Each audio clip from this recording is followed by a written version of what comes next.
Okay, good morning. Hi. So I'm Jodyn Platt. I'm an assistant professor in the Department of Learning Health Sciences here at the University of Michigan. Could I get a program? Thank you. I am very excited to be here this morning. I'm very excited that you're all here this morning. We're going to talk about the ethical, legal, and social implications of learning health systems. And I'm basically here just to say welcome. And to talk a little bit about why it is that we're here. Many of you would have received somewhere along the line in sort of registering and getting ready for today, a 39-second request to let us know why you're here. You wouldn't have all got it because some of you registered after that, but we were trying to get a sense of why it is that you're here and to try to address some of those with the panel of speakers that we have here today. It was very exciting for me to be able to watch the registration goes up. I think we have about 228 people registered right now. So there's a lot of enthusiasm behind this topic, and I'm hoping that we can sort of take that and begin to harness it into what might be a set of research questions for learning health systems that they can use as we're building a learning health system. I'm here because I study trust and trust in health information systems, and I can't do that without understanding the ethical, legal, and social implications of those systems. So that's why I'm here. Many of you are here to learn about what learning health systems are. It's still a new concept. It's still under development.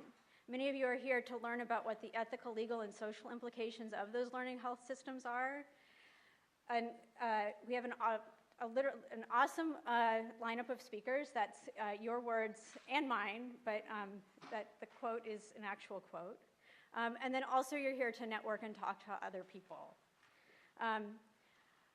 Just to sort of give a little bit of a baseline of what a learning health system is, this is the 2011 Institute of Medicine definition of learning health systems are to generate new knowledge as an ongoing natural byproduct of the care experience and seamlessly refine and deliver best practices for continuous improvement in health and healthcare. In many respects, learning health systems are a vision for data and analytics in healthcare to sort of speed up the translation pipeline, to speed up quality improvement, and to make health and healthcare better in in the local clinical setting, but also for states, for nations, for the world. As a point of departure, I would encourage you all to recognize that you actually know a lot more about learning health systems and the ethical, legal, and social implications of them than you might think. So many of you are clinicians, you're public health practitioners, you do quality improvement, you do precision medicine, big data, health IT, and all of these are sort of good sort of experience bases for what it is that the learning health system is striving to do. One of the things that I find most interesting about sort of learning health systems is that it forces us to sort of re-examine some of these questions, not from the lens of quality improvement or research or public health, but we actually are trying to see if the purpose of collecting data is to learn, it throws off a lot of the existing frameworks that we have. And that I find interesting. And for the time being, we're sort of punting on many of these questions, which is sort of okay for a little while, but ideally you end up with sort of better field position overall, and so that's my football knowledge. I'd like to thank, so our speakers really are awesome, and I'm excited that they're all here and to hear what they have to say. I'd also like to thank our sponsors, HIMSS, the Department of Learning Health Sciences at the University of Michigan, the School of Public Health, the Brehm Center, the Michigan Institute for Clinical and Health Research, which we know here affectionately as MICHAR, and the Center for Bioethics and Social Sciences in Medicine, or CBSSM. And then our planning committee, raise your hands. Come on, you know who you are. Yeah, Ray, thank you. They're a fabulous group of people. Mary Wines, who you would have met when you registered, and Tava Platt, who is in charge of communications for this event, also sort of stand out as pretty spectacular contributors. Hopefully you will have all gotten buttons, and this is a metaphor that we've used frequently here in the department to describe sort of what's being done in the learning health system space. And a lot of what that work involves is people bringing their shelves, their pinbacks, their Mylars, and then people building the machine that enables you to sort of press it and come out with something better. So that's sort of a little bit of background on the buttons. Just quickly in terms of networking, go ahead, say hello to people. You know people across the room. You can go ahead and start doing that right now. Stay for lunch. I encourage everybody to stretch. So we are sort of a diverse group of people who are mostly in practice, mostly in research. There are people who are literally sitting there doing computer programming, and we have ethicists and people in social science. And that sort of is we can create some pretty interesting, I think, research teams to answer the questions that we have here today.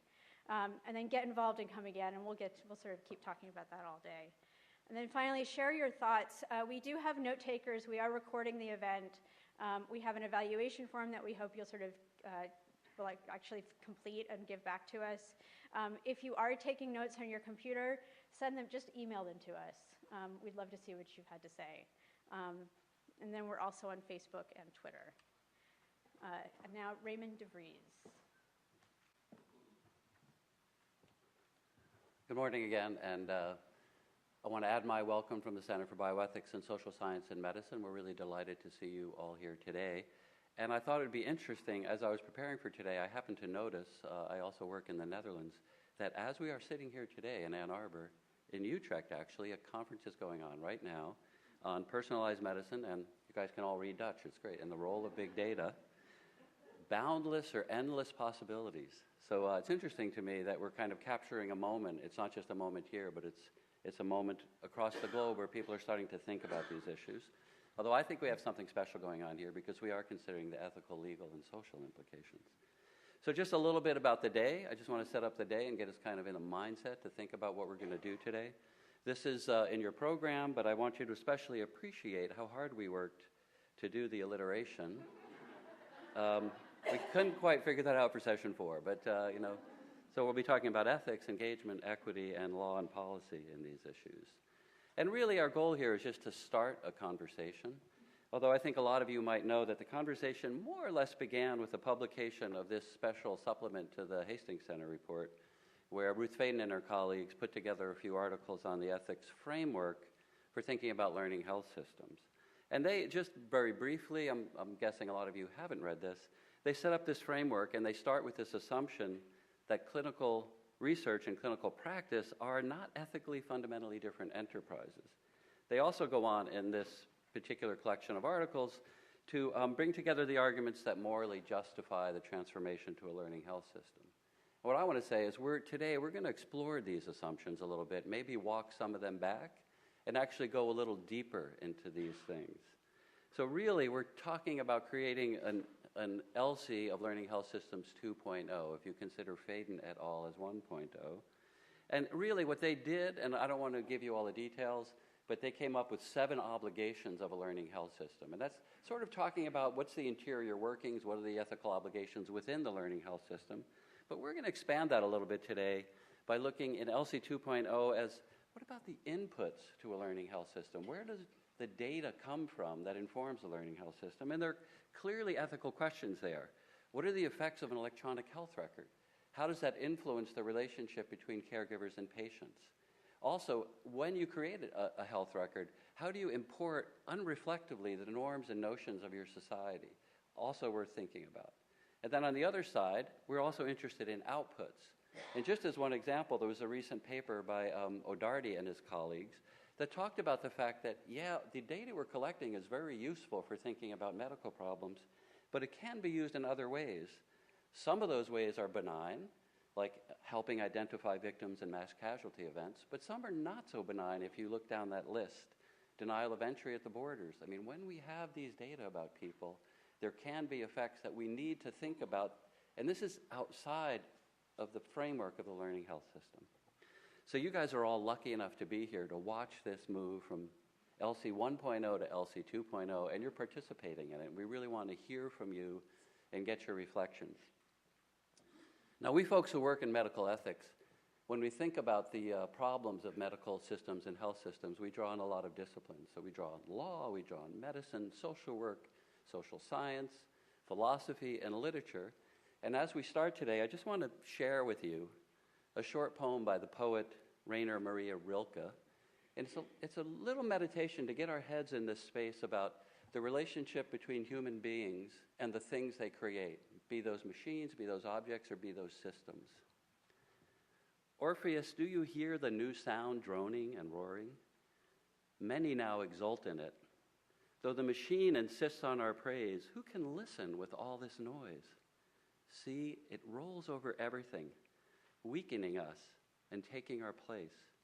Since its strength is of our making, why can't it serve and not possess us? Food for thought as we move through the day.